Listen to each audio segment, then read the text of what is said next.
So you're on YouTube checking out videos about IRAs. You probably already know that earned income is the most basic requirement for being eligible to contribute to an IRA. There is, however, one exception. It's called a spousal IRA. In this video, we'll explain how it works. So we mentioned already in the intro that you have to have earned income to contribute to an IRA. That's true for Roth IRA, traditional IRA, doesn't matter. You cannot contribute in a year that you don't also have earned income. Now, earned income is salary, wages, tips, and other, I believe it's called taxable employee benefits. So really, it may be easier to tell you what it doesn't include. It doesn't include rental income, it doesn't include inheritance, it doesn't include income from pensions or Social Security, things like that. Basically, this is income produced from work or a job. Now, the good news is the IRS doesn't penalize families where one spouse works and the other one doesn't. In other words, through a spousal IRA, a non-working spouse who doesn't have earned income can contribute to an IRA through their spouse's income. Now, there are a couple of requirements. First thing is you have to file your taxes if married filing jointly. The second is the working spouse's income must either equal or exceed the total amount contributed to IRAs by both spouses in that tax year. So for example, let's say you've got a married couple, one spouse works, their income is, I don't know, 100 grand.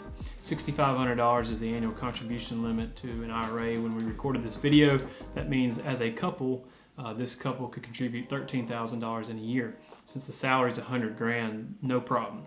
However, let's say the working spouse only makes $10,000. Well, then together they could only contribute a combined total of $10,000 to an IRA. I have no idea how they do that if they only make $10,000 a year, but that's the requirement the IRS has.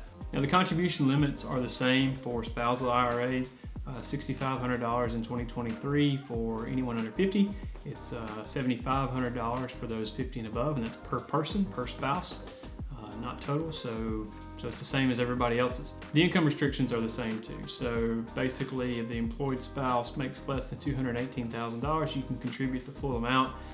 Over $228,000, you cannot contribute anything at all. In between $218,000 and $228,000 modified adjusted gross income, there's a calculation you have to do to find out what your maximum contribution is allowed for the tax year. So how do you open a spousal IRA?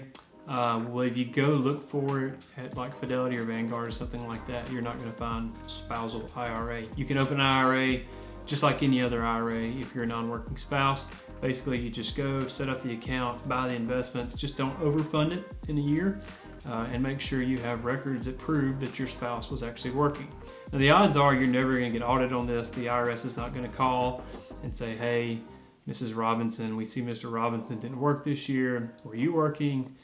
It's really unlikely that they're going to care, but there's not really anything special you have to do to prove to anyone to just set up the account. Just make sure your files reflect it so that in case you are audited, you can prove that you were qualified through your working spouse.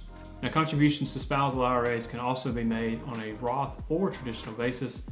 There's no requirement that you do one or the other. And it's also probably worth noting that IRAs stay in the name of the person who sets them up. So even if the non-working spouse is using their spouse's income to be eligible to contribute, that IRA always belongs to them. It's tied to their identity. It doesn't become commingled. That's true for all IRAs. The government always sees IRAs as individual retirement accounts.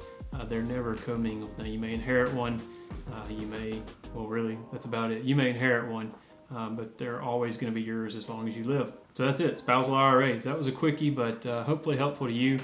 If you did find this helpful, we'd appreciate a like or subscribe. There's also a written form of this post on our website, which we'll link in the description below.